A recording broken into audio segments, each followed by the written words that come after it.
That's a good version. I was just watching, and then I thought to myself, like, imagine if you did this with music. Like, imagine if I had access to another artist's like vocal cords and their range. You know what I mean? I knew I wanted to be a really good-looking guy that could sing and dance. And for whatever reason, that's just how I envisioned like wanting like to go around another person's body, is just like singing and dancing and having the time of my life. I also wanted whoever I picked to be like mega famous. So there was some when they're in my body of like a day off, so to speak. You know what I mean? So the first person I thought of was Chris Brown. Like, I feel like nobody dances the way that guy dances. And Game, you said that you get this question asked to you all the time. Of course, you and Chris Brown collabing on a project together.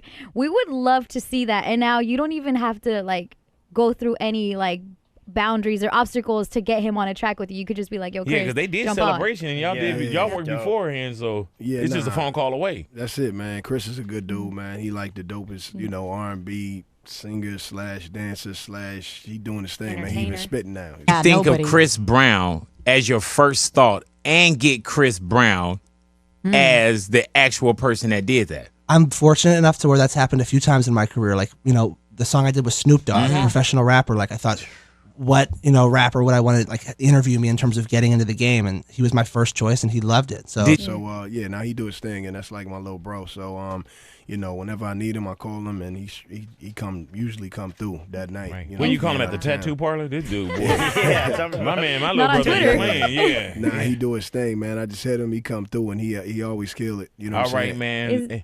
Have you ever said, hey, man, come through and kill this for me? And he pulled up.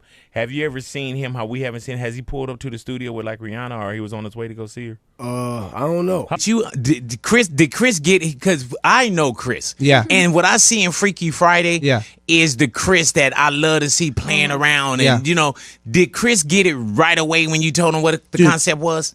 Right away. Yes. Like, no one's ever gotten anything I've ever like pitched faster than Chris Brown. Like, got the whole vibe of Freaky Friday. Like, he laughed at every single joke I would. It was like really like out of a movie. The way I was, when I started talking to him about it, I didn't know what to expect because I didn't really know him. I met him on a celebrity basketball court a few times.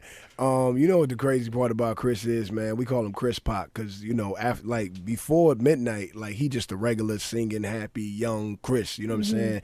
After midnight, you know what I'm saying, he have a couple of shots of, Tron, and he turn into Chris Pac. He come in the studio, West Side. Lord. He come in, man. That's my dude, man. But he crazy, man. I've ran into Chris Pac a couple times. Yeah, man. Chris Pac. Yeah, or if I haven't seen him, I've heard some Chris Pac stories. We had very good interactions, and he actually came up to one time like 3 years ago. I was like in this game. I really didn't deserve to be in. I was like, Floyd Mayweather was on my team. Right. And I was thinking, like, does anyone even know who I am? And I was like so happy to be there in general. And Chris Brown walked right up to me. He was one of the first people there, and he walked in the room, and I'm like, oh my God. And then he walked right up to me and said, you're a dope ass rapper. That's dope. And I was like, okay. And then I was really happy in that moment. I think that like instilled a lot of confidence in me, and I never forgot that.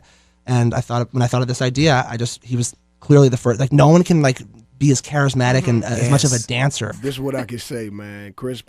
I was about to say Chris Pac. Chris Pac. Right. Hey, Chris out there living, man. And he young and he getting it, man. But more power to him, man. I heard that, man. He ain't really doing nothing negative, and he just doing his thing, man. So right, of course he's not. Wow. Right. Why would he do that? Is it true? Now, what happened when you guys met Chris Brown? I hear there was an incident here. Hey. Wait, what? Oh my gosh. Okay. There was an incident? I first met him because I bumped into him in the car because this was during X Factor, and my mom and I were driving down the hill, and then he was pulling up, and I guess we kind of almost hit each other. So he rolled down his window. I'm looking, and I was like, "Hey, man," like that. And then all of a sudden, I see Chris Brown's head. I'm like, and he's just like, "Oh, sorry," like that. And he kept going. I'm like, "Mom, that's Chris Brown." And it looked like he nailed it. He understood it. Nailed it. Oh my God. And it looked so fun. Yeah, it was so fun. Who came up with the part where he's like, man, no one's looking at me right now and I can go and do this? Did he come up with those negative aspects of those quote unquote negative aspects of his life, or were those ones that you pitched? They were ones that I pitched, but I think he totally it resonated with him. Yeah. I think he was like, yeah, for sure. Like, you know what I mean? I think it was very clear. I mean, that guy couldn't be more famous.